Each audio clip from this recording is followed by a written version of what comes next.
Hi, I'm Crystal Bowden. I am an IT graduate from Florida State University.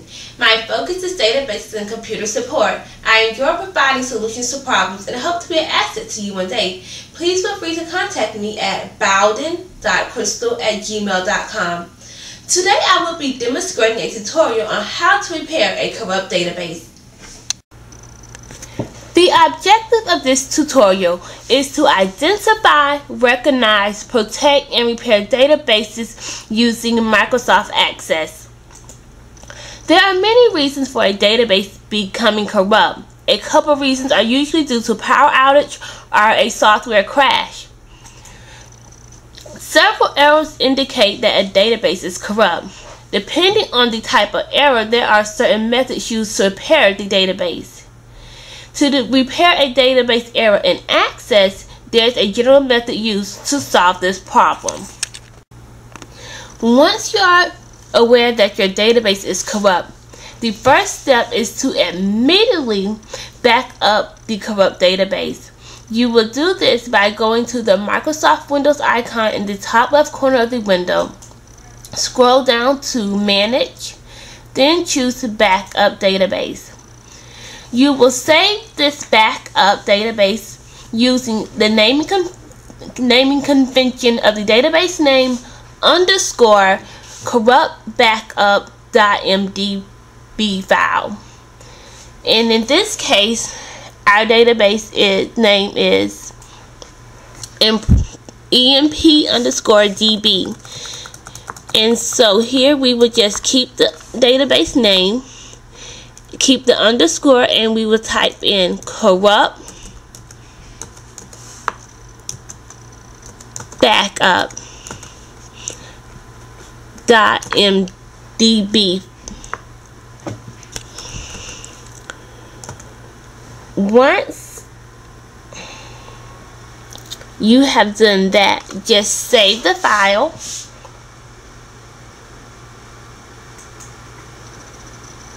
Then the next step will be to rename the database. You simply go to the Microsoft Window icon again, go down to Save As, choose Access 2007 Database. Once again, we have the database name emp_db. Then you will simply just add here using the same naming convention as the backup and type in _corrupt.mdb, and then you will save the file. Once you have done that, the next thing to do is to go to your Microsoft Windows icon again, scroll down to Manage again, and go to Compact and Repair Database. Once you have done that, the next step, or the final step, is to import the corrupt tables into a new blank empty database. In this case, we will go to the Microsoft Windows icon again and click on that. We will go to Close Database. We will choose Blank Database. Here we will come down to the blank database file name, and we will save this database, giving it a new name. In this case, we can simply name it Database 2.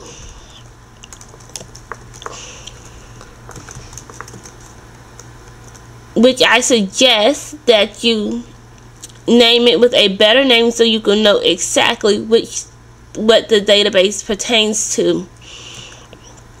So in this case, we're just going to name it database2.mdb. Once you've done that, click Create.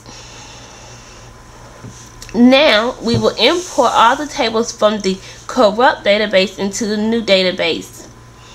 And you will simply go to External Data, click Access, locate your file. You will click the Browse tab, which will bring you to the File window, and you will locate the file. In our case, our file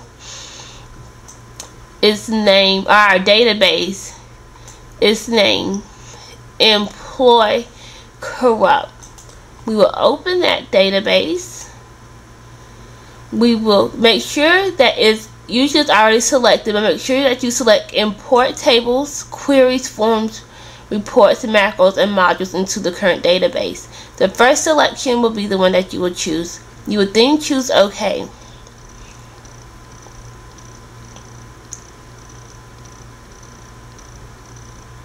And then you will click OK. You will select employee. Then you will select OK. And it says all objects were imported successfully. So now we see that we have the database from the tables from the corrupt database now into a new database. And now that that is done, your database has been repaired. You can simply just close out of the database by going to close database, and that is it. What you should know is that now that our database is repaired, we will simply go through the steps reviewing what we did to repair our database. We backed up the corrupt file, and then we renamed the corrupt database itself. We compacted and repaired the database. Then we imported the tables from the corrupt database into a new database. There is one important note to make when repairing and compacting your database. It is important to note that after repairing your database, some data will remain permanently corrupt. That's why it's always not suggested to repair a database. Most times it is suggested to delete that database and create a totally new database, due to the fact that corrupt data will always remain in your database even after repairing a corrupt database. So it's suggested to always create a new database instead of repairing a database. Either option will work, but once you create a new database, that database will have no corrupt data at all. In order to protect yourself from corrupt data or corrupt database, it is always important to compact and repair your database regularly. This will end our tutorial for today, but for further information concerning databases, you can refer to these additional resources provided. Thank you. I'm Crystal Bowden, and I hope you enjoyed this tutorial.